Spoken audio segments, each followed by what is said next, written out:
Good morning, Michael. Good to have you back again for our continuation on Barfield and meaning.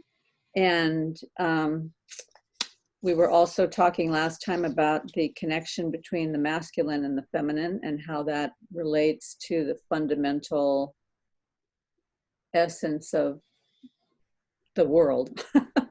Yeah. So I thought we could work on that a little bit. And just to give us a little bit of a springboard, I wanted to look back at something Barfield said. And I think Barfield was actually quoting Plato and talking about how we can no longer understand Plato in the same way that his readers could at that time, because we don't live in the same worldview. We don't, and in many ways our consciousness has evolved so that we can't even think the way that people thought then. But he was talking about these two principles, the active and the passive. And the Greek words that he used were the poein and the paschein. Mm-hmm. So the poein is the same word that I think shows up in the scripture when it talks about we are God's poema, we are God's workmanship. Mm-hmm. And it's to work, but it also has come to mean poetry or creativity, to make. And then the paschein, the passive, also relates to, well, the active relates to the percept, and the passive relates to the organs of perception, mm-hmm. our senses. And it is our organs of perception that allow us to suffer. So the passive is related to suffering. Yeah. Where I think they get that word passion when they talk about Christ and the passion, it was Christ and his suffering. Yeah, that's that same word that is like, I think it's paschein. Correct. Ein. Yeah, it's there's if you look up the Greek word, that's what it means, is to suffer. Now, is that also connected to the word the pascha or pascha? It's got to be. I mean, it's got to be like a shortened form of that. And obviously within the Jewish Passover, there's all kinds of, there's a kind of wordplay going on there with the events in Exodus, but specifically in the Christian interpretation of the sufferings of Christ, which is shortened to that Pascha. So that there has to be that thing there. And so I was thinking, another way that he talks about it is the move and the to be moved. Okay, mm-hmm. So I was thinking that's very similar to the initiate and respond idea of the masculine and the feminine, because the masculine principle initiates, the feminine principle responds. So then if we think about the word suffer on the side of the passive, there's another sense in which that word suffer is used in the old writings. Suffer the little children to come unto me. Mm-hmm. It means permit. Yeah. And then there's this whole scientific concept of permittivity. And I think that there's some kind of a connection there somehow. But I want to talk about the way that the active and the passive not only are connected to each other, but in a way that they interact, where they're kind of trading places or revolving around each other. Mm-hmm. And I'm going to give an example from Iris Murdoch, who is a philosopher that I was introduced to last week. Matt wants to have a conversation later this week about Iris Murdoch, so I've been reading her book, which is just as difficult to read as Barfield. But Matt Allison? Matt Allison, yes. Okay, cool. So in one of the illustrations that she gives, she's trying to tease out a very complicated issue of philosophy about what it means to have intention and where that intention resides.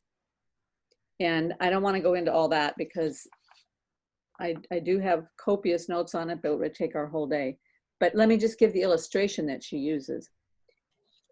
If you say that the intention only resides in the will, then you're completely bypassing what happens internally to a person when they make a shift in their lens, so to speak. And the example she uses is of a mother-in-law who really despises her daughter-in-law. She thinks of her daughter-in-law as being common and gauche, and doesn't just, every time this daughter-in-law is around her, the mother-in-law just reacts viscerally, internally. On the outside, she's very elegant and composed and gracious and always acts with perfect behavior. But internally, she's suffering because she's just hit with these feelings about this girl every time she sees the girl. So the mother-in-law makes this shift in her mind, makes a decision in her mind that she is going to exchange common for refreshing and lively. And she's going to exchange gauche for authentically unique in her fashion sense. Yeah. And so she just makes that little shift. And by making that shift and changing the lens with which she sees these elements, that before, when she would see those elements, it would trigger all of her disgust sensitivity and her judgments.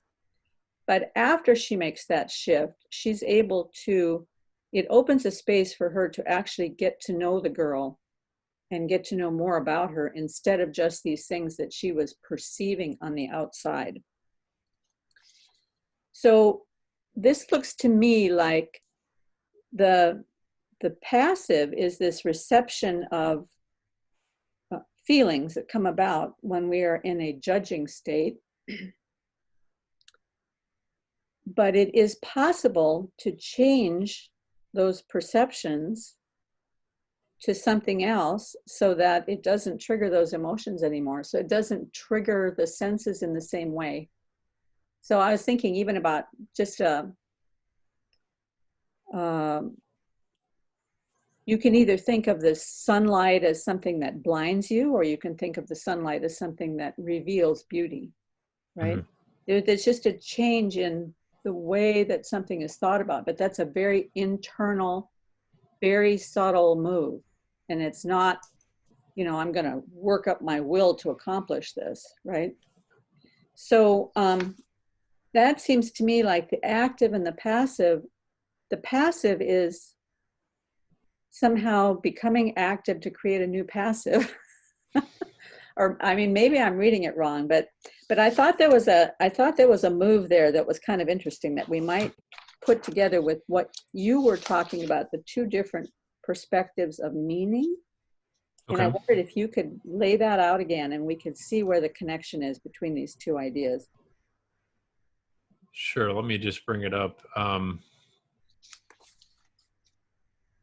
so I can look at it. Although it's just kind of a long idea. Yeah, you were responding to your thought. This is why I think God is active in our consciousness. Right. And then you said when I was talking about meaning, it's like the whole immanence versus transcendence thing. Yes, you said it's neither purely active nor purely passive, which suggests that meaning is not immanent, but comes by participating in the transcendent source of all being. Now, that transcendent thing, that is you remember when Scruton and Peterson were talking about transcendence showing up at the limits of our knowledge. And later on, we can talk about that scientist named Friston in his discussion with Lex Friedman about what it means to be, means to have a limit, a boundary, an inside and an outside, and something that distinguishes the inside from the outside. So that limit, that's where the transcendence resides, right? So were you able to find your document on meaning? Otherwise I can, okay. Yeah, so what I was trying to get at here is that what kind of the trickiness within meaning. And so I proposed kind of slicing it up into two different segments. And I'd say the first meaning is sort of focusing on the immanent side of it. And what I kind of built on there was Jordan Peterson's sense of meaning as this sort of biological instinct, which I tend to think of as kind of a data compression of all the different sensory data perceptions that you're undergoing, both consciously and unconsciously, that kind of bubble up to some sort of reflection of salience in your landscape of all the things that you're experiencing at once, so that it kind of points you in it, so you know when you're doing something that's meaningful. It's sort of this some sort of pattern that's overlaid all of you as an individual and all of what you're experiencing, and kind of telling you, hey, there's some sort of correspondence between this thing of meaning and what I'm experiencing now, to say, okay, I'm on the right track. This is kind of what Jordan Peterson notices, like where he says, you kind of come alive. You need to notice what and do what is meaningful, not what is expedient. And Paul used to always like to say that meaning was Jordan Peterson's sacrament. That was the thing that that's where the immanent meets the transcendent. And I think he's right there. But the only problem, if you put meaning on this pedestal, is that meaning can leave you in all these dark directions as well, right? Because you can, I would say that, like the Nazis and the Stalinists and all those folks were on some trail of meaning as well, but unfortunately had been warped because of their relationship to the truth. And so the truth is, capital T truth is this thing we can't really, we're at this remove from it. It is, in some sense, it is the transcendent. But Jordan focuses on kind of our practical connection to that truth as being of primary importance. And he would say probably like you have some sort of relationship to the truth that is both in you and outside of you, whatever that relationship is. It's kind of this third thing that you're constructing all the time. And what you can do is take note of whether you are, you can't really know whether you're telling the truth, but you can notice that when you say things you really believe, you kind of have this sense of coming together, like all the different competing parts of you are actually being pulled into a whole, a unified whole as an individual, versus when you say something that you disagree with, there's a sense of dissipation, and like you're kind of like moving away from whatever that core of who you are is, that you can actually experience that if you notice it. And so that second sort of idea of meaning is more the idea of a transcendent meaning, like some sort of, and this is where I think it's interesting, because again, like I tend to think of this all in terms of data compression. And so I think of this meaning on this grand scale is a sort of, it's a sort of culmination of all the smaller meanings, all the smaller stories. How do they fit together into some sort of quote unquote ultimate meaning? And I think at some deep level, we have a recognition that we need that for our little meaning to be meaningful, it has to be integrated into this larger transcendent meaning. Otherwise it's not satisfying. It's not fulfilling. It's not, the meaning dies on the vine. It doesn't have the same sense of meaning. And so I think something of what, say a Sam Harris is upset about when they have this kind of anger against a God that they don't even believe in, it's a sort of recognition that this role should be there. Because without that, there's this void. There's this sort of necessary nihilism. If there isn't something that's taking and integrating all the pieces together into some meaningful whole, then it is all kind of a bunch of nonsense. It is, and there is no ultimate justice. There is only just the heat death of the universe to look forward to. And I think that for me, this larger transcendent meaning, we become most aware of it with beauty, because there's something about beauty, again, that as DC Schindler points out, that there's this this element of the transjective, where it's neither just our own meaning, but it's being taken up into some larger thing. There's something about beauty that is there's a holistic view that's necessary to beauty.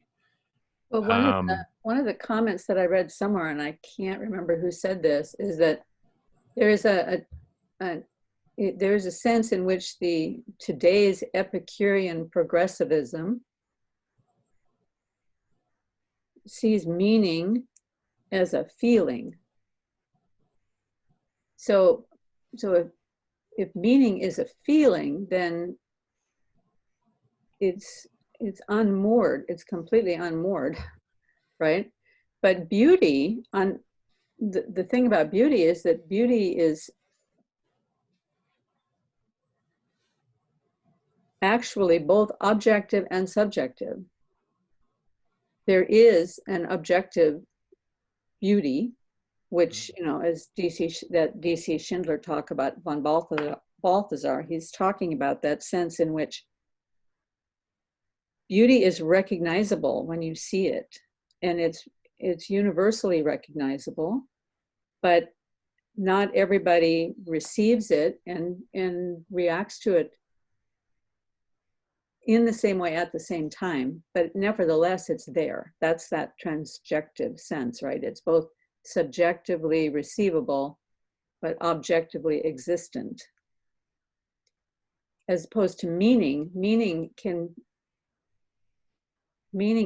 seems to be able to be accepted more as a feeling.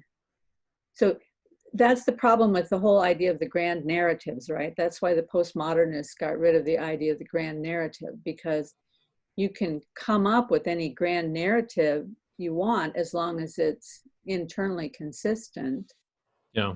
But I think that's the big difference between the modern and the postmodern. The modern displaces God by us trying to fill in that godlike structure for ourselves, like that we can ultimately, through science and reason and technology, we can ultimately approach that zenith of a godlike perspective. It's funny because Paul describes it as the view from nowhere, and that's also the way for some extent what the postmodern critique of modernism is that they're trying to create this view from nowhere. But I think really modernism is after the view from God, which is this eternal perspective. It's all things. It is a transcendent point of view that they're after, and that in a naive sort of optimism about our abilities as finite creatures to achieve that. Which that's what's correct about the postmodern critique, is that it's right in saying you can achieve that, and it has demonstrable proofs to show that you can't really achieve that. And that's where it gets right. The problem is then I find that not only does it deny, I don't know if you read my thing on the systemic racism, but I think ultimately the postmodern critique ends with a sort of spiritual ontology where there is no God, but there is a devil. There is this higher agency of evil, and the best you can kind of do is to resist it. That's really the best you can do. And really all the time you're always kind of sort of coming under his spell. And then you can wake up to it. That's why the whole terminology for woke, you can wake from that kind of spell and fight against it. And the more you're fighting against it and showing that to others, the more you're helping to resist it in a meaningful way. Other than that, you're just a part of this system where the agency resides and where the evil is perpetuated. Well, so that gets back to Jordan Peterson's whole thing about if the agency resides outside me someplace, then it's easy to blame everything on somebody else, right? So, and that gets right down to this boundary issue between the inside and the outside, which I'm still struggling with. Yeah. Sorry, I had it and then I lost it. But go on with your idea now about the agency. If the agency resides in the systemic racism, then where's my personal accountability? I mean, if all people are under the thrall of this system, mm-hmm. then isn't it the devil made me do it? I mean, I'm not, how am I responsible anymore? That's the shift I don't quite get. It is weird because I think ultimately, if you follow all these things, their logical conclusion, they all kind of deconstruct themselves ultimately. They need something positive and parasitic to attach themselves to kind of get sustenance from. They need something to critique because, I think the people that are drawn to this sort of power of this deconstruction, they imagine a world where they're kind of at the center of the power themselves, or they feel the power of the deconstruction. They feel like, okay, we can replace this with something good, but ultimately whatever they would put in its place couldn't survive because nothing can survive that sort of naked criticism. That's the kind of point that Pageau makes. Like nothing is able to survive this just this incessant critique. And I think ultimately, when I first thought about this, really what they're saying is that there's no God, there's just a devil. I think ultimately what they're really saying is that God is the devil, that God is evil, that the structure of reality itself is evil. Well, that's what I hear postmodern young people saying, that mm-hmm. they don't deny that God exists. They just say he's evil.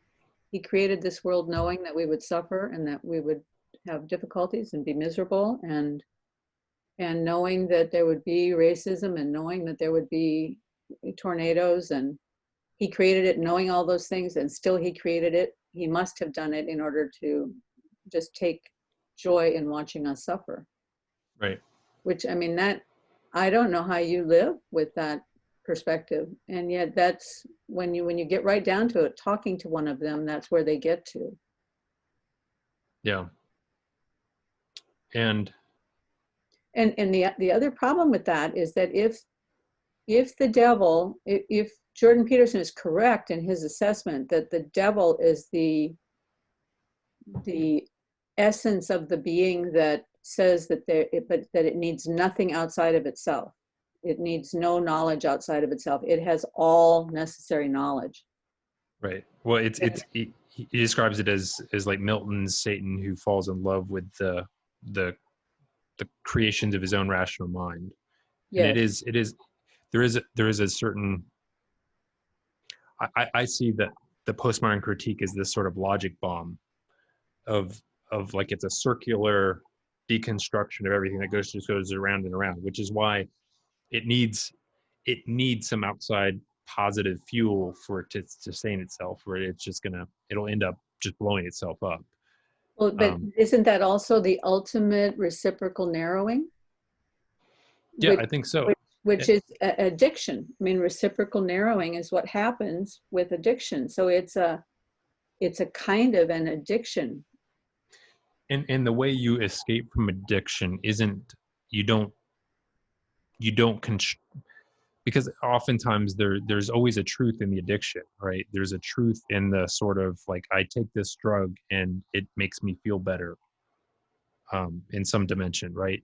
So you can't, trying to deny that reality isn't effective. You need some other higher, larger, more holistic perspective on your whole life and what is meaningful to escape from it, which I think is why it's interesting, in those, those 12-step programs, that there's always this calling to a higher power. There's something about that allows for a more holistic view of ourselves and the world, which we need something. We need to place it outside of ourselves, for us to properly engage with it. Well, so I was having this really interesting conversation with my older daughter last week. We were kind of trying to put together we've both been working on some ideas. And so she told me her ideas and I told her my ideas. And we were kind of trying to see, is there an overlap there? Because I was explaining to her this whole kind of paradigm that Jordan Peterson has, where he says that at the base level, what you need is gratitude and humility. You need to think. Gratitude is so key. Yeah. And her base level was that the two keys were surrender and courage. And as we talked the whole thing out, what we saw was that there really is a kind of there's a flow there where gratitude, even if you can't believe in anything, if you start with gratitude alone can begin to transform your life, because gratitude shifts your vision. And if you really begin practicing gratitude, you begin to see that in order to have gratitude, I also have to have humility, because it's a recognition that there's something outside of me that I'm grateful to. Otherwise, why be grateful, right? And then that humility can lead to a place of surrender, because if there's someone outside of myself, some power outside of myself that shows me my relative, humility, then I can surrender to that other being, that higher being. And he will grant me the courage to do what I need to do for the next step. Yeah. And the courage is not just the action, but the courage is the willingness to see what changes I need to make, because sometimes it's really hard to see my deficiencies. And I need the courage to see the deficiencies so that I can take the steps that are necessary. So I thought that was kind of an interesting flow. Yeah. So, I mean, it's interesting. Yeah. Because like in that surrender, you have to believe that what you're surrendering to is good. Mm-hmm. This is where the postmodern critique tries to interrupt that process. It is a doubting of the fundamental goodness of reality.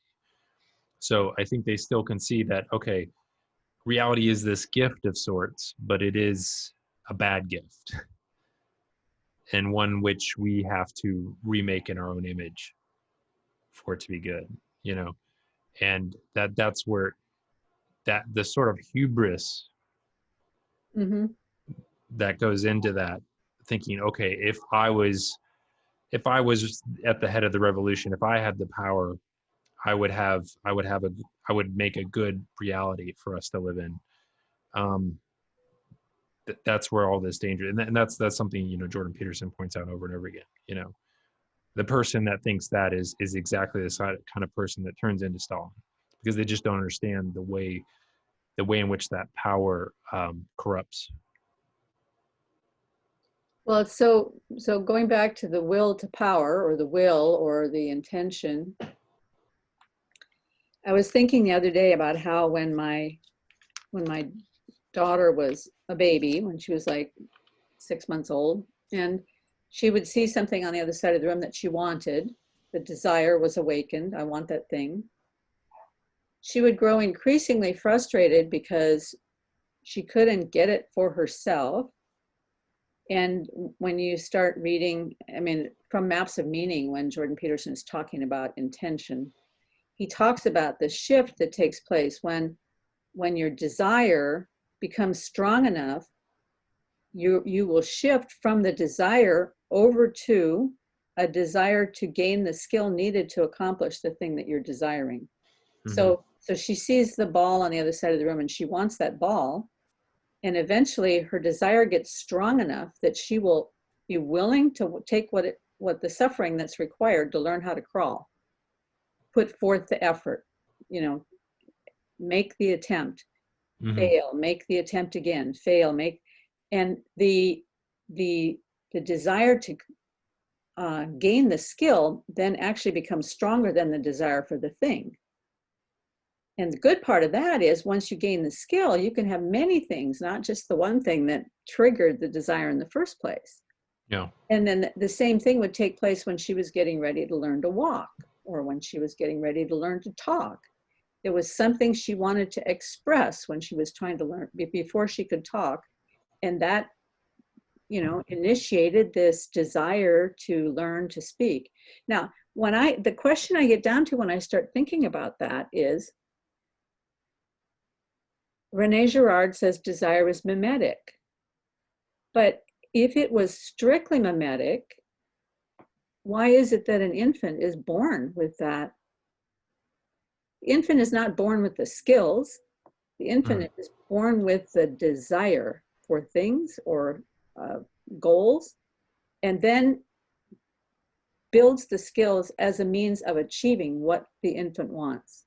At least that's my observation of my infants. So where does that desire come from? To me, that desire has to be coming from outside. When you were talking about how God interacts with our consciousness.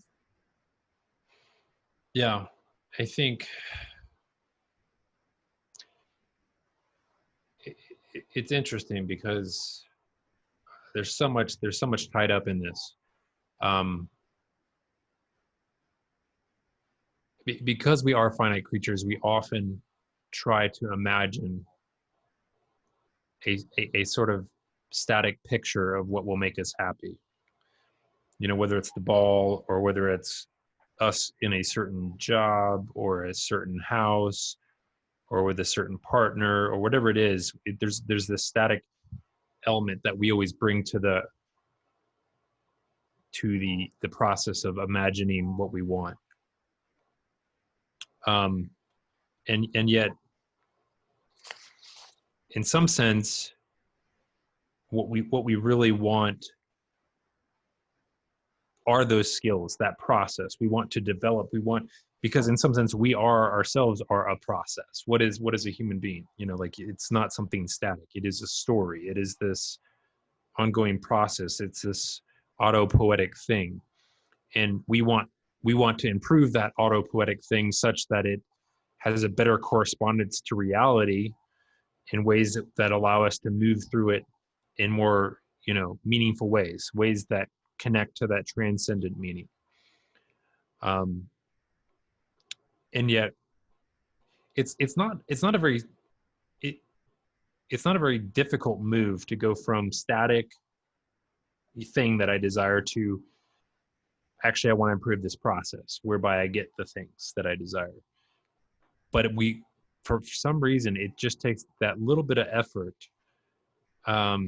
we really struggle with to move from that static image to a more dynamic one of what we want is very, very effortful. Because we always want to fall back on a sort of ledge or a plateau where we can rest.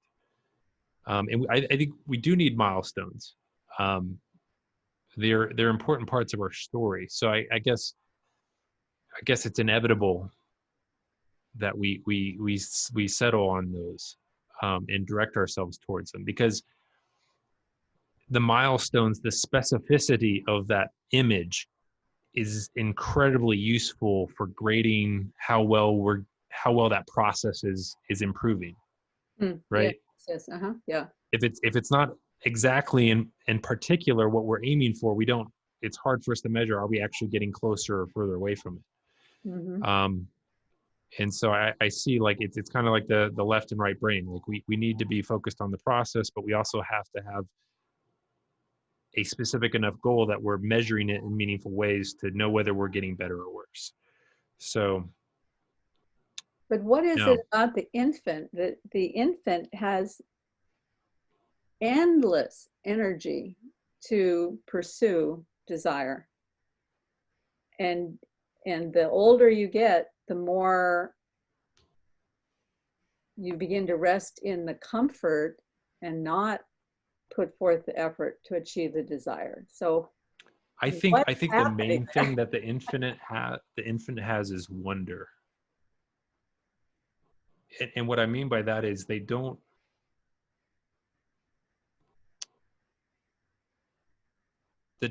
transcendence of reality is open to them at all times, in ways that aren't to us, because we start narrowing our view of it, as a survival mechanism. Well, when you get right down to the fundamental level of reality, that when Jesus said, "Suffer the little children to come unto me, forbid them not," that's the fundamental essence of what moves the world forward.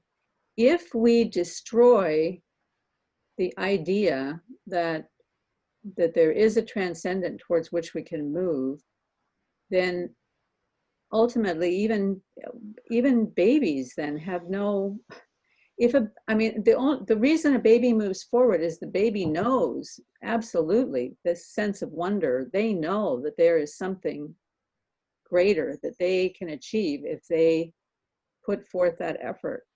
Yeah. Well, And and I think with it's like wonder moving towards Christ, that's exactly what they're doing. built into wonder, there's gratitude all the time, right? Because there's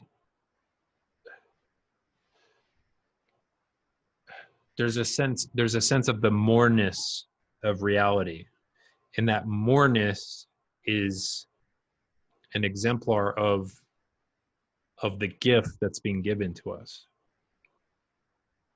which they're seeing and interacting with all the time, which is in it's drawing them in. And we have created these filters on that moreness so that we're not overwhelmed by it, which allows us to be more focused in more structured in our activities. But it also allows us, it hides so much from us that we can't, like, we forget that a lot of that structure is poorly conceived by us, by past experiences that aren't representative of the whole of reality. And yet they are placeholders for all sorts of areas that we no longer explore, because we think, oh, down that road I know exactly what's down that road, and down that road I know exactly what's down that road. And so we kind of become somewhat inert, in our desire. I think, It's Jordan Peterson. reciprocal narrowing all the way down. Yeah. Well, Wow. and Jordan talks about, like, one of the gifts of having children is that you get to see the world again through their eyes. He says you're walking down the road and you're not even seeing the houses down the street. You, in your mind, you have some sort of cartoon icon of all the houses, but your kid is looking at each house and actually sees it in all its detail. It's funny, I had this experience a couple years ago. I was walking through an airport. I may have told you this before. And I just had this thought just popped into my head that people are beautiful. And as soon as that popped into my head, I felt like I was going to start crying. And I don't know if I told you this, but like a long time, like maybe it's like 3 years ago, around the time when I sent you that post from the New Yorker.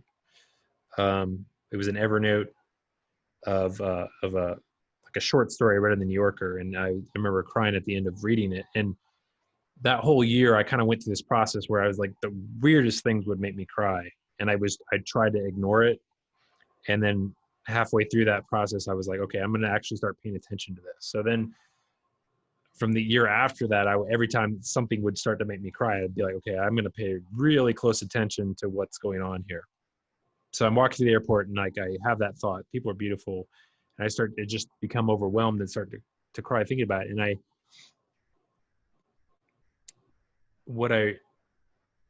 realized that there was something of in that was something of the kind of the divine nature of God present in all human beings. And I realized that I don't always see that. Mm-hmm. And that I became aware also that it was a choice. So like as I'm walking through the airport, I decided instead of looking at the sort of people I normally look at, I would look at people I normally wouldn't look at and keep staring until I saw their beauty. Mm-hmm. And I was just kind of like overcome with how easy it was to do. Like it was a choice. There was like a kind of a resistance to it because that's not normally what you do. Mm-hmm. You kind of, your eye goes to whatever the top of the hierarchy is of your salient landscape. And you're like, oh, that person's interesting. That person's beautiful. Whatever it is that, these unconscious things that direct your attention. Mm-hmm. And so I kind of went the other direction, and I was just really overcome with how at any moment I could actually see that beauty, but most of the time I don't choose to. Mm-hmm. And I think that's something that as we get older, we tend more and more to see people not for who they really are, but we see them either as, Peterson would say, like either tools to get what we want or obstacles that are in the way of what we want. That's mostly how we have these cartoon versions of people and what buttons we can push on them that will get us what we want them or get them out of our way or whatever it is that we're trying to do at that given time. Mm-hmm. Well, and that's the secret of everything right there, because even, well, I mean, there's so many things about what you just said that I resonate with, and I can see all these different paths, but the one I'm just going to focus on right now is this idea that even a person who is an obstacle, if we can make that shift to see they are an obstacle, what can I learn from this obstacle? Are they the fact that they're being an obstacle, is that revealing something to me about myself? Mm-hmm. Is that revealing to me something that needs to be changed in me? Is that revealing to me something I need to learn? And if I can make that shift, that opens a space for love, right? So there's this real interesting verse in John chapter 10, verse 24, where they come to Jesus and they say to him, if you look at it in the Greek, this is pretty much what it says. How long are you going to keep our souls in suspense? If you are the Christ, tell us plainly. And the move that I see Jesus making there is by not telling them plainly, he's keeping their souls in suspense. They can't have this opinion or that opinion. They're not sure. When they're not sure, they're not in a reactive state. Mm-hmm. If they said, yes, he is the Christ, then that would generate all of their internal dialogue about that particular worldview, which would make him, a heretic, all of that. If he says he is not the Christ, then that generates all the feelings related to their other worldview of him being unimportant, and they can just dismiss him and they don't have to listen to him, or whatever kind of feelings that get triggered by your ideology. If you're trapped in an ideology, which is basically low entropy, zero information is available, you only have what's inside the rat trap right there going round and round and round, and that's it. Or you're trapped in the other ideology, you're just caught in this trap. But if they're in their in-between space, that's where they can hear what he has to say. So he keeps them in that in-between space as long as possible. Mm-hmm. And there's I've been reading a lot about trying to communicate with people who are locked in their ideologies, and how do you help them kind of break out. And one of the articles I read about this was by a hostage negotiator, and he was talking about the way they have to talk to people. They learn to just listen, just openly listen, to keep a space open. And basically, it's just the picture of love. How do you really love a person? You don't love them based on your judgments of who they are. You have to love them in spite of your judgments of who they are, right? You're keeping an open space. Now, I think that open space has something to do with that boundary, because I think that the whole creation of the universe was the creation of the boundaries that separate one thing from another. All the things that are thing that brought things into being are all the little boundaries. The particles are all bounded, and the molecules are all bounded, and the cells are all bounded, and the entities are all bounded.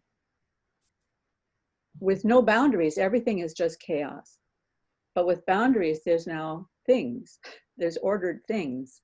Mm-hmm. So maybe that boundary itself has some very important meaning of not only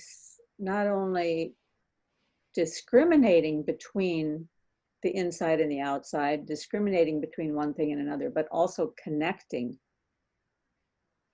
Right? Yeah. Well, it made me think of that. What was that physicist David, is it Bohm? Mm-hmm. Yeah, and his idea that you could look at the heavens and imagine that, the stars and the galaxies, and those are the mass and everything else is empty space. But you could look at the other way around and say that all the space is filled, and that these particles, where we see the mass, is actually these little bubbles. Yep. within the larger whole. Which I found that was a very interesting idea, about the sort of connectedness of everything, which I do think it aligns with my own kind of, I don't know what you would call it, like intimations of God's connection to his creation, that in some sense he's creating these spaces for the possibility of all of these sub creatures in creation, for them to have, not that they so they have an existence of their own, they have an autonomy of their own, they have sort of a place to be in their own, and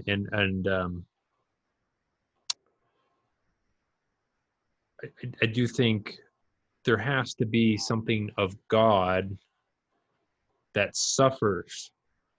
Mm-hmm. And now we don't know. I don't know if that means like he's, ouch, suffering, but he suffers, he allows, he permits, this possibility within this creation. And I don't know. I mean, like, I feel like in the modern world, we want to say it's black and white. Like, okay, that it is either, is God, distinct from the universe? Is he part of it? Like, there's like either, theism where he's separate, or deism where he's off somewhere, and he's just wound us up like a clock, or pantheism where he just is the sum total of the universe. But I feel like there's something about, there's a both and, where I see that, God is actively powering the universe in some meaningful way, like where he has to actively continue to permit things to exist the way they are, or they would fall immediately. Like they would, like, there's no, it's like, I kind of think like, C.S. Lewis, when he says, we want God to give us this thing, but he has no other thing to give him but himself. There is no other life apart from God. There isn't like this other alternative reality, where we could just go up. Anyway, I'll go down a rabbit trail if I go that way. But I think there's this kind of connectedness to God that we have at all times, which is why even when we make these efforts to see the world in this sort of disconnected, nihilistic way, where the only meaning that exists is between my, in my tiny little skull, and whatever I fabricate there, that's all that there is. Even when we do that, there's something that always knocks against us. The transcendent is always knocking against that all the time. And like Barfield, before he became a Christian, he always talked about, he grew up in a very materialist, scientific, atheist kind of house, where he had this materialist viewpoint. He went through World War I, but he couldn't deny the reality, like in just certain combinations of words, this connection to a larger reality that like would suddenly coalesce out of nowhere. And he couldn't deny and it was a feeling in those moments, right? It's something ephemeral, illusory, but it's real. It's something, as a conscious being, you can't deny what that you were in a classroom just listening to some words, and then suddenly you were elsewhere on this larger vista of reality. And I think Peterson does well to encourage us to take note of those moments, that they're real in some way, that they have some connection to the larger meaning. Well, okay, speaking of Peterson, there's two things. One is that I remember him saying in one video that attention in many ways overpowers or is superordinate to intellect. There's a lot there. Where you choose to focus your attention, the fact of attention, all of those things.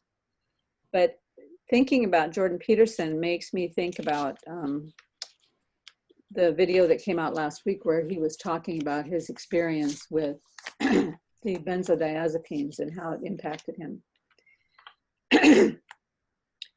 And after that, I saw a video, I think it might have been on Rebel Wisdom, where there was a scientist talking about how drugs actually impact people, and how for 40 years, the pharmaceutical companies and the doctors have kind of sold us on this idea that you can get rid of all your problems by using drugs, by using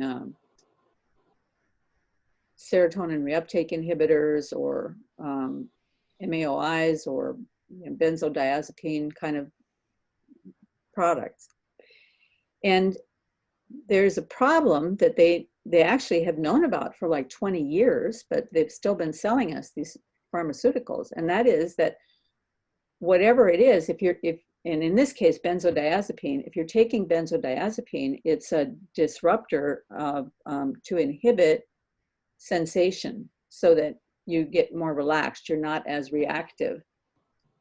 But when you're taking that drug, it signals your body, oh, I'm not reactive enough right now. I need to get more reactors going. So your body starts stimulating more reactive behavior. The longer you take this drug and suppress the reactivity, the more natural reactivity is building up. So when you stop taking the drug, everything in your body is just on fire, okay? Well, the serotonin reuptake inhibitors work the other way. That makes your body produce less and less and less serotonin on its own naturally, because you keep taking this drug. So you're producing less. So then you're just getting more and more and more depressed. So you need more drug, or you need more of something. And the benzodiazepine is the same way. So when you are artificially meeting your own needs, and I think this probably works this way in the spiritual realm as well. If I'm artificially meeting my own need through whatever my addiction is, and let's say my addiction is getting hooked on some ideology, and that frames my whole world, and now I can just live out of that ideology, and it makes everything make sense for me, and I can just be content in my little box. That means that my own internal sense of meaning has gotten affected somehow by this addiction, this addictive process, right? So whatever we do, when we're not addicted, when we're not using drugs or whatever, there is an internal mechanism in us that makes these connections. But when we start trying to adjust with something from the outside, we're really altering the way that we're built. I don't know if that made any sense. Well, it does. I mean, I think this is, again, where we need, where it makes me think back to that Chesterton quote about how mysticism keeps men sane, because in this sort of scientific modernist mode, we just imagine all sorts of things that we can control and predict outcomes of things, and we suppose that those sort of like A plus B equals C kind of mode of being is reality. And if you don't have that other mode of knowing, that more holistic mode that kind of also shows you something that contradicts that shows you reality is actually way more complex and more mysterious than you imagine in this other mode of knowing, you can go down some pretty crazy, demented, routes into, and think the whole time you're being guided by reason and logic. I think that's, you can see that in this is sort of woke theology. You can see that in this sort of, scientific approaches to medicine that try and reduce, these complex systems down to like, oh yeah, we just, the brain chemistry is unbalanced and we add this drug and it magically becomes balanced, rather than realizing that, okay, that pushing of the brain in a complex system has all sorts of paradoxical effects that you should try and be aware of. It's this very simplistic A plus B equals C, thinking that we used to be much better at resisting, right?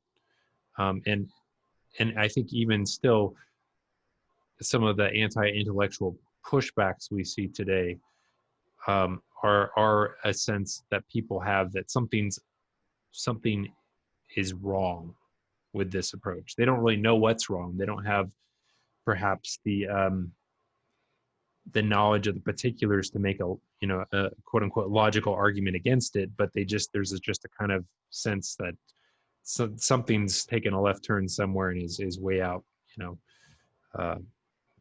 not necessarily achieving the ends it's describing. Mm-hmm. And I think most people, the common man, as Chesterton points out, they're more in touch with that than we are, than oftentimes the intellectual classes, like the people that are really in the sway of whatever it is that this spirit of the modern and the postmodern that are kind of duking it out right now for control. Well, the thing that I find quite interesting is that, and this is nothing new, but and it's a cliche, but really love is the thing that makes the difference.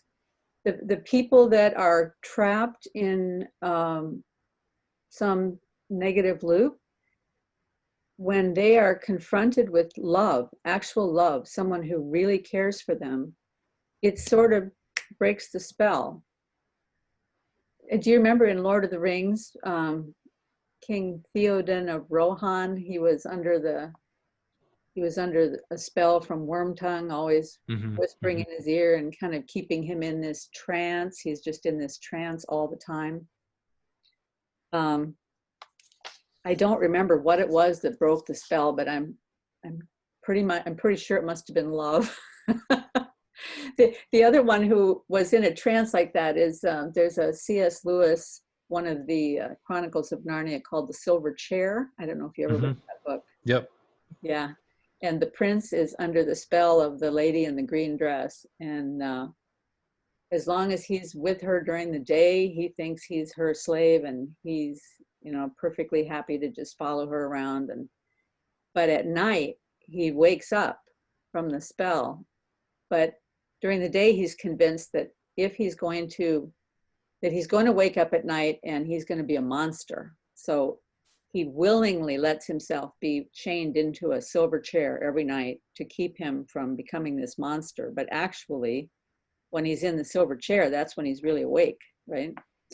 But it's because of God's love sending Jill and Eustace to release him that he's eventually released out of his spell.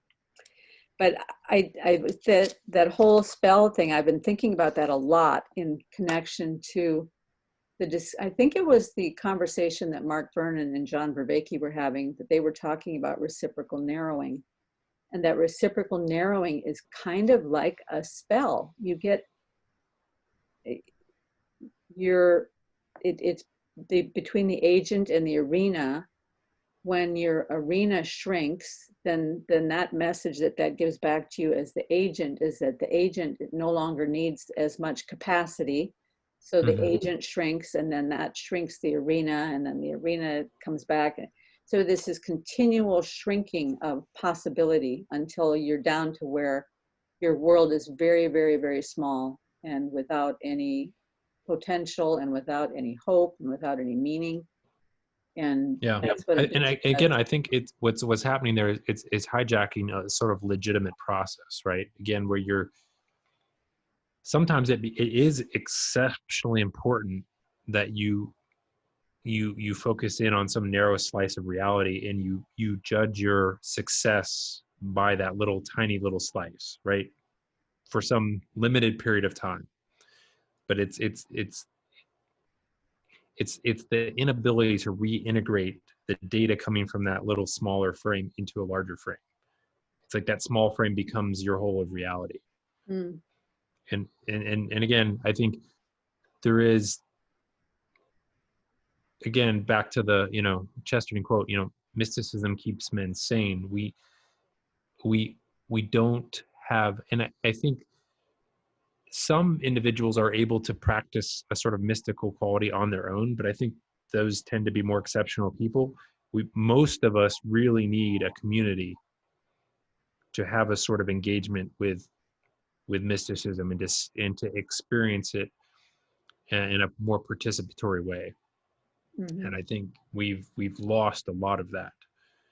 And even now, where there's kind of been a revival of certain practices, I think some of it is there's a lot of lip service paid to it, but not a real engagement with a sense of a real presence, or another reality that we can enter into. And again, I think it's funny because we have such, and I'm speaking to myself as much as anybody, we have such a high regard for the propositional, that even when we're trying to engage with these more experiential and participatory modes of knowing, we still go into that with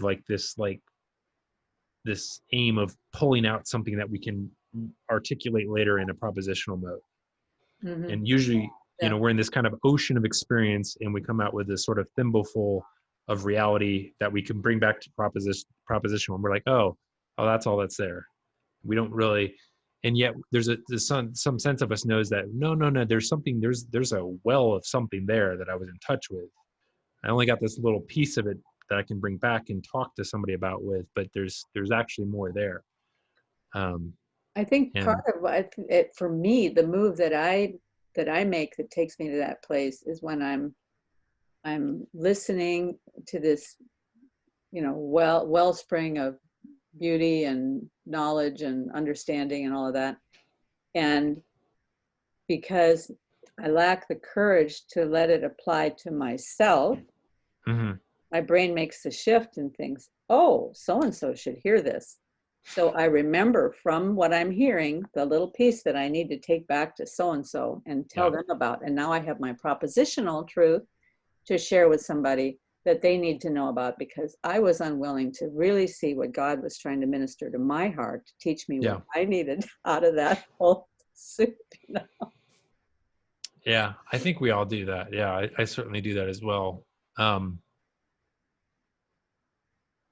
you made the point earlier, something about the ways in which people that are obstacles can be actually there to inform us of some part of reality that we're missing. I think oftentimes what we see wrong in other people is what's really wrong in us. Yeah. And that's even what allows us to see it, is because we know it's something about us that needs to be changed. And so it irritates us even more so when we see it in the world. Well, but you can even turn that around and say, let's say that John sees this thing in Sally, his wife, that is irritating him. He doesn't recognize that it irritates him because it's something about himself, but he just takes it out on Sally, this thing he's irritated about. Now, Sally has some choices at that point. She can be crushed by it. She can be irritated by his behavior, or she can stop and think, okay, he was just kind of leaning on me with some negative talk there, but was there anything there that was valuable, that was true, that I could learn from? Mm-hmm. And is there any way that I can show appreciation for what I learned from this person rather than reacting out of anger, frustration, fear, whatever? So I was listening to this guy the other day who was one of these guys who walked away from being a pastor and gave up his faith, and now he's a life coach. And it's so interesting because so many of the things that he's doing life coaching with are just truths right straight out of the scripture. I don't know why he had to give up God in order to become a life coach, but one of the things that he was talking about was this shift that we can make, that when we get into a situation where we're sad or angry or afraid, he boiled all the emotions down into those three categories. Each of the categories is a larger category, but just sad, angry, or afraid. If we can take a breath, leave a space, and think, instead of reacting out of fear or anger or sadness, can I see what there's here that I can learn? So make the shift into a learning mode. And that's, and I think there it's gratitude that allows that move, right? It's and gratitude underpinning it is a fundamental recognition that all this, even the stuff I don't understand that is hurting, is actually part of something good. It's And the whole so anomaly thing. It's the anomaly. Yeah. Because so hard to do. It's easy to say, it's so hard to do. The anomaly is a gift. I mean, that's what I keep coming back to. For the people who say that God doesn't exist, I'm just like, hey man, where did the anomalies come from? Because the anomalies have been around from the very beginning, when there was just one cell. Even before there was one cell, the anomalies have been around, and the anomalies are what shape the world, because everything is adapting to anomaly, and it's only in the adaptation that the information grows. Yeah. And for that anomaly to have had a positive impact on our development, just speaking from a biological evolutionary perspective, Mm-hmm. it's there has to have been some guiding process that introduced enough anomaly so that it was constructive and not destructive. Mm-hmm. Because if you look at the way anomaly plays out, most of the time it's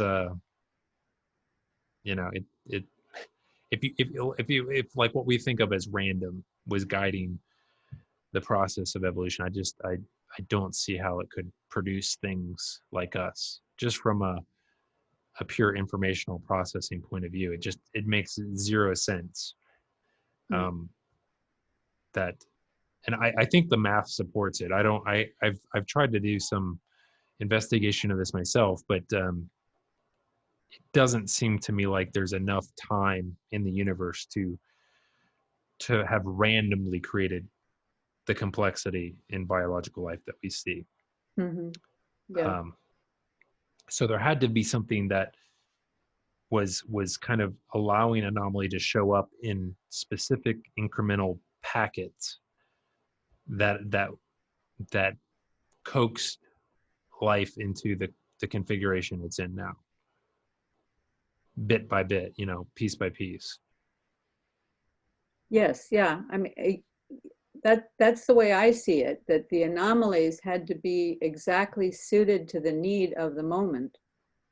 And the reason I say that is that my own experience in life is that when I look back on my life, the anomalies that changed me, the events and circumstances that changed me, turns out they were exactly suited to what I needed in order to get to where I am now, and the things that I have learned and the things that I needed to learn, and the people that I needed to interact with, and everything has been exactly suited to the need. So how can that be?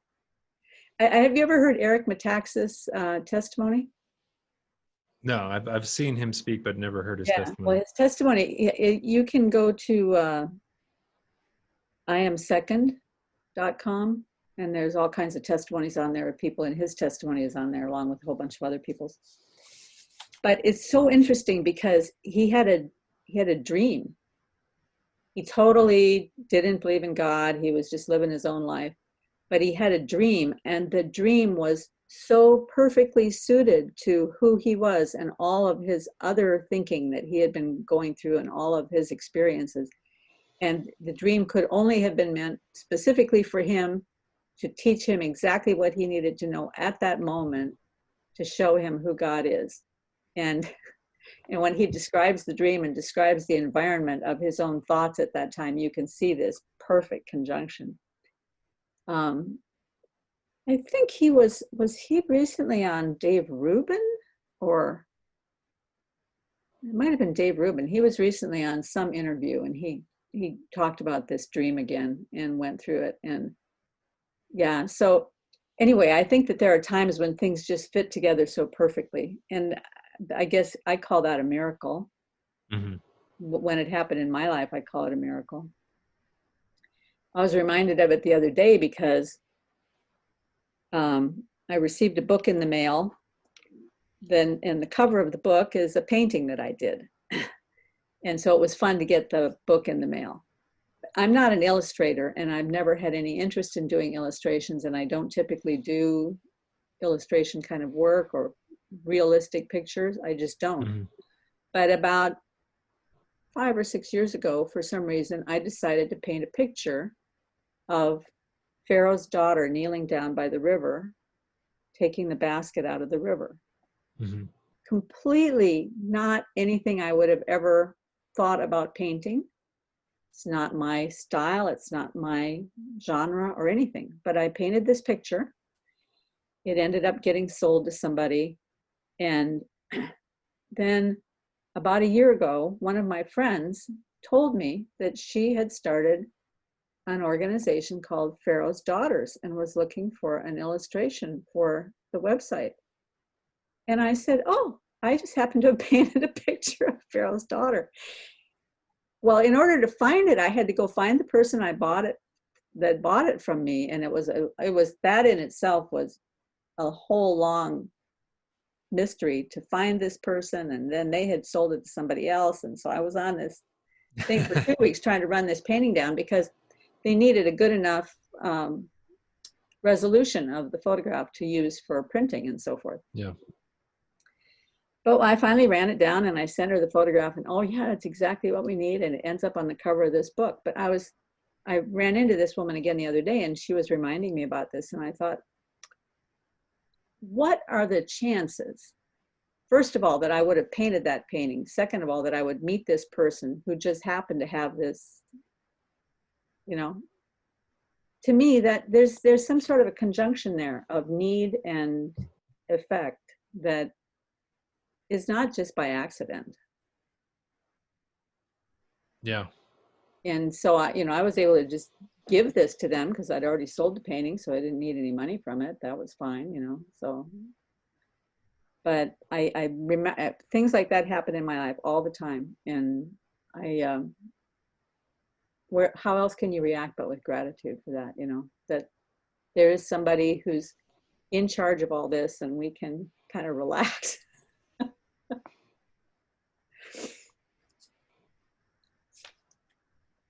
So I understand you're reading a book by some guy named DiFuccia. DiFuccia, yeah. I think DiFuccia. that's how you say his name. Okay. What is the book about, and do we want to talk more about it in the future? Yeah, I'm still at the beginning of the book, but it's about Owen Barfield and trying to, I think, update his language for modern audience. It's the title of the book is just Owen Barfield, and it goes through his ideas, and so far it's been the best, most understandable version of what I've read of him that seems to get at what I feel like are the kind of deep underlying aspects of where Barfield points in terms of theological implications. And so, yeah, I definitely recommend the book. He right from the get-go sees that one of the things that Barfield's doing is this sort of move to the transjective. Vervaeke actually cites this book in his it's one of the last in his series. It might be the very last video in his series on the meaning crisis. Goes into Barfield and Paul Tillich, and he cites this book as one of the ones that he looked at in researching Barfield. But I think definitely it's one to dive into. And again, it's one of those books where I read it very, very slowly because I'm basically underlining everything in it, and it's taking me down all these rabbit trails every time I pull up a page of it. Mm-hmm. Well, so does he explain what Barfield means when he says saving the appearances? Because I think I have a grasp on what it means and why that's the title of his book, but if you have an easier way to describe it, I could sure appreciate that. I know it's a specific reference to something in Aquinas. Well, I mean, the reference that I got from it is that the thinkers and the scientists of the past, when they came up with their theories, they were not creating a theory that they thought answered everything. They were simply creating a theory that would be a placeholder for what they knew, and that would work for what they knew at the moment, and that there might be a better theory in the future, but they put that theory together to save the appearances, to protect what they knew already, or to put what they knew already in a kind of a package so that they could hold on to it. Maybe it means like to hold on to it mentally so that they could grasp the idea, so that they could move on to another perspective of it. Yeah, I think that's getting at it for sure. And I think to some extent modern science continued in that same vein. And I still think that a scientist, when they're working in their own specialized discipline, that is what they're doing. They're aware of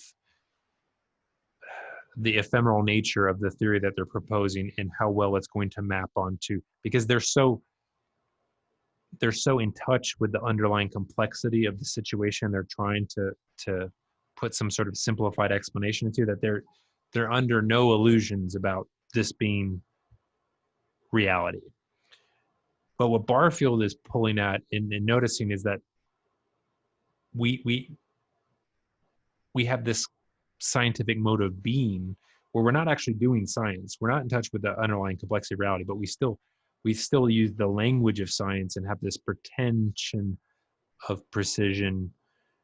And it's a sort of science of sciences where we proclaim a sort of, science proclaims, this is the meaning of the whole universe, or like this is the nature of reality, or science proclaims that nature itself is meaningless and is random and whatever. Like it is the scientists speaking outside of their own field or discipline in a sort of generic way, using the language, the jargon of the precision of science, but applying it to this larger landscape. sort of using their prestige as scientists to justify this radical move that they just made. Right. And so that's when those models become substituted for reality itself and become, as he points, idols. Mm-hmm. Which is why the saving the appearances, the subtitle is a study in idolatry. So whenever you make that shift to a model becoming, or taking the model to be the ultimate itself, that's an idolatry.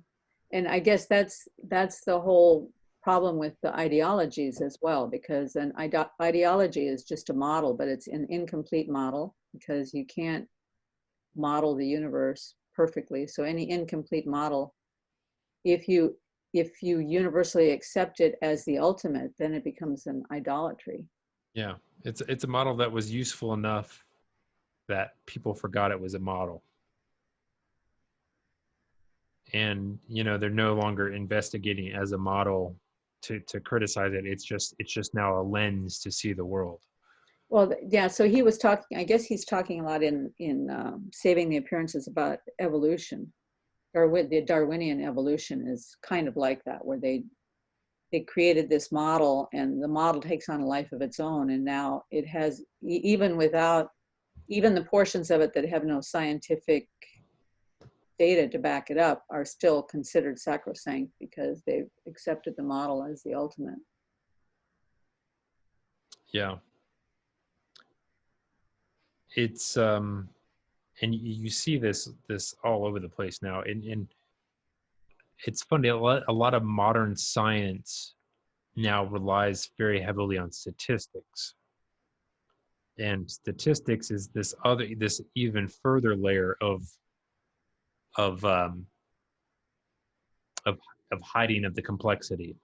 Because I don't, statistics used to be really good because you had to have a theory, and there was so much work involved in the arithmetic because you did it all by hand, that like you weren't gonna you couldn't fudge the statistics too much.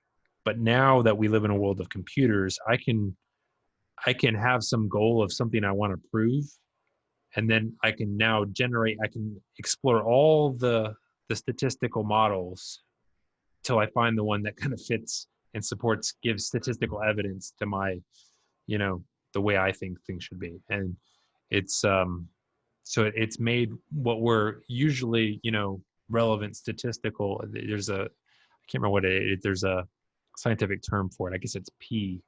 Is it P?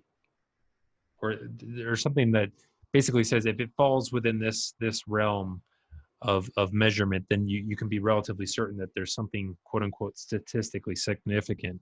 But now that we have basically unlimited computational power to throw at these things, it doesn't necessarily indicate the same sort of things anymore, because it doesn't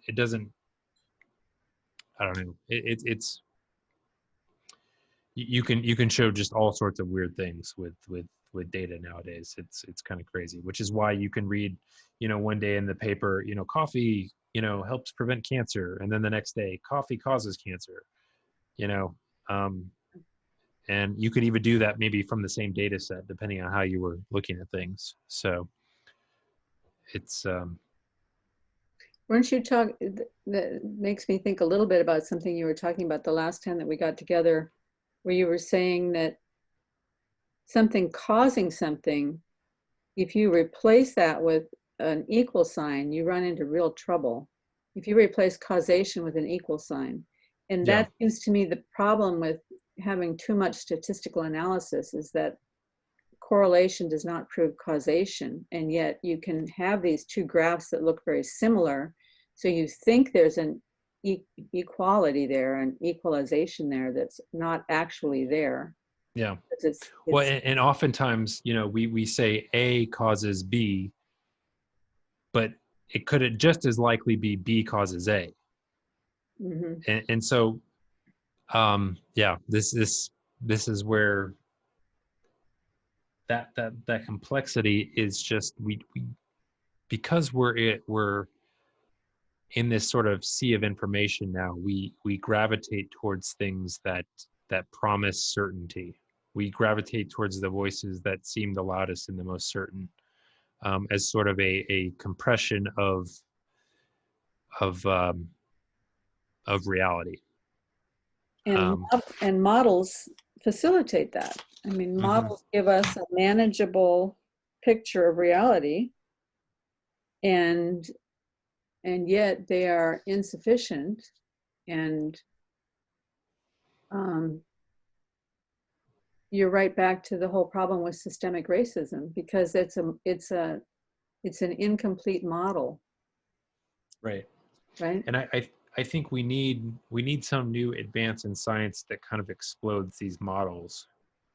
It's interesting, with Wolfram's idea of his kind of theory of everything, how one of the things that his idea demonstrates is that there's huge swaths of reality that are what he calls computationally irreducible, right? There is no simple metric to figure out how you skip ahead and predict what happens in the future. It's too complex. The only way you do it is to let reality play itself out and figure out what happens at the end that way.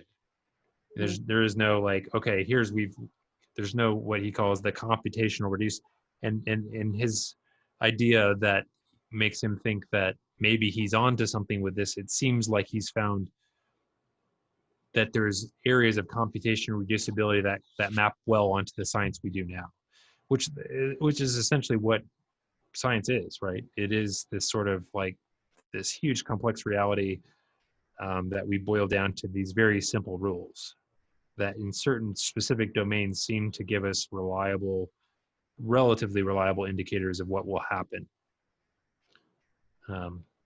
in under very precise conditions. And that is maybe the greatest mystery that there is. How can that be, Well, I think we probably should wrap it up for today, but yeah. We've covered a lot of ground. Do you want to continue with DiFuccia, or do you want Yeah, to I think if we could digest the contents of his book, it would be really useful. And he has some connections at the beginning of the book where he sees Barfield and Heidegger being kind of interpreters of one another in terms of their theories of language. So maybe that would be a good place to kick off next time. Heidegger was if you watch some of Jordan Peterson's, I think it's his personality series, where he goes into some details on Heidegger and his concept of being. He had you could see that it's a fairly big influence on some of number 12 Peterson's ideas. Yeah. Okay, let's do it. We'll make that for next time. And meanwhile, have a great week. Enjoy your bride. Enjoy your new house. Look forward to talking to you again, Michael. Yeah, sounds good. Thanks, Karen.